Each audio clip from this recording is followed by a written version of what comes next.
So today we're going to be talking about Uber Green. If you're not sure what Uber Green is, I'm going to explain that to you. So stay tuned till the end so I can tell you how much of a raise you're going to be getting from Uber if you have a vehicle that qualifies for Uber Green.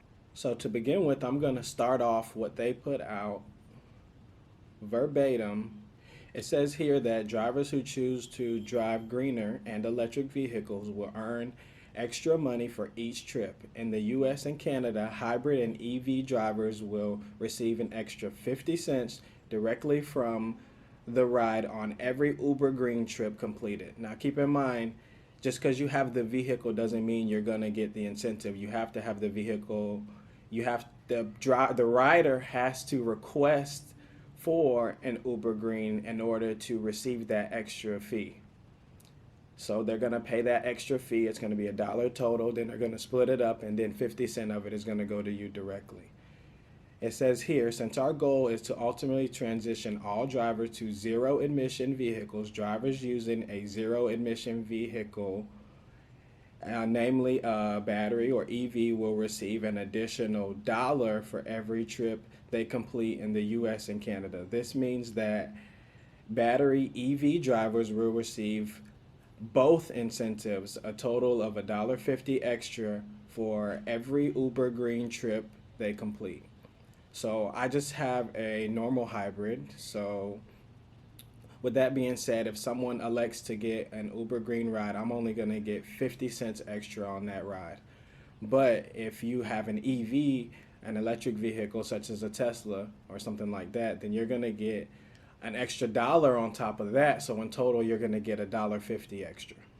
Now, with that being said, keep in mind you still have to meet all the normal guidelines. So, with Uber, you have to have four seat belts in the car other than your seat in order to seat four people comfortably.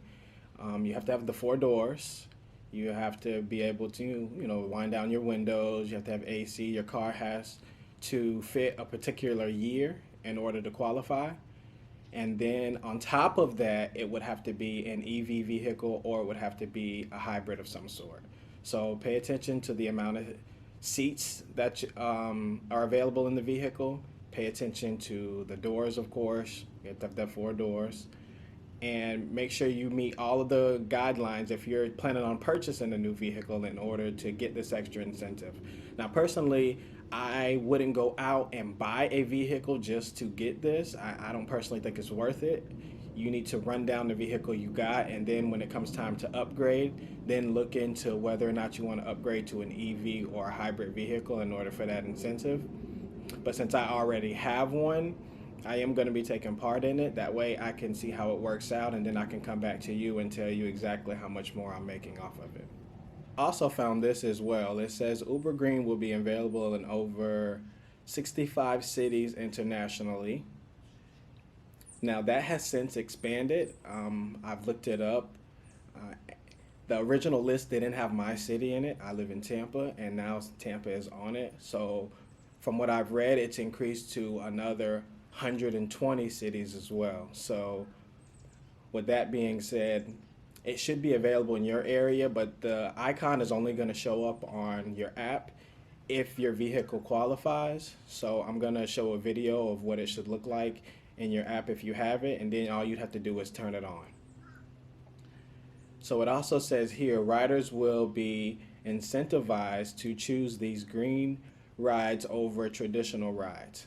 So what they're saying here is that they're going to offer more incentives to the riders in order to request these rides in order to try to make it successful because they want this to succeed. That way they can say they're being more environmental friendly, and it makes their services look better as a whole.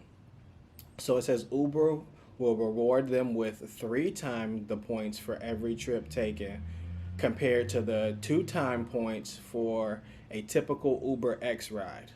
So they're going to increase the points in order for them to pay that extra incentive in order to get a green ride.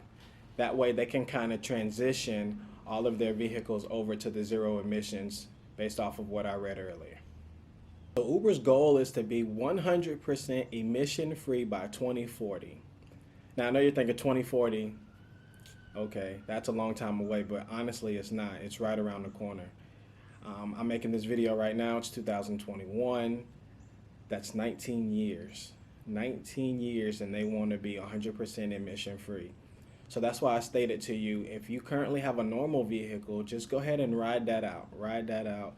Get as much value as you possibly can out of it. And then if you decide you want to continue this and you want to upgrade your vehicle to a hybrid vehicle or a EV, then you do so once the time comes. But as of right now, you do still have some time. So, in case you haven't noticed, there are a lot of people in the world who think environmentally friendly, and Uber is trying to live up to their expectations and show that they're being responsible when it comes to the environment. So that's why they have this goal in mind, and they're pushing every incentive possible in order to try to get this to stick and work in your city. So as I stated, if you're just getting into ride sharing and you haven't purchased your vehicle yet, look into getting an EV car or a hybrid car if you're serious about being an Uber or Lyft driver. Yeah, I did say Lyft. I know the video is about Uber, but Lyft is going to be moving towards it as well. I've seen it in the past. It seems like every time Uber moves towards something, Lyft is right there behind them. So keep an eye out for that as well. I do drive for a Lyft as well, but I have not seen that icon, nor have I heard much about it, but I am going to be researching that as well. But as I stated, if you're new to the game, go ahead and sign up. You can use my code to sign up. Look into getting an EV or a hybrid vehicle. That way you can make the extra incentive involved in it. Since you're already going to be using your car to do it anyway, you might as well make the most off of it you possibly can. And if you are already in the game and you already use a vehicle for this and it happens to just be gas, then like I said, ride that for as long as you can. You still have time. Use that vehicle, use it up, throw the miles on it. And then when you upgrade, then you can look into what may benefit you better financially and based off of the gas you're going to be spending off of this. So, use your mind. Don't get left behind if you're going to continue with this. Otherwise, if you're going to change up, then you really don't have to worry too much about it. Again, thank you for visiting my channel. This is just an update about Uber Green. Hopefully I cleared up some of your questions. Please like and subscribe. Thank you.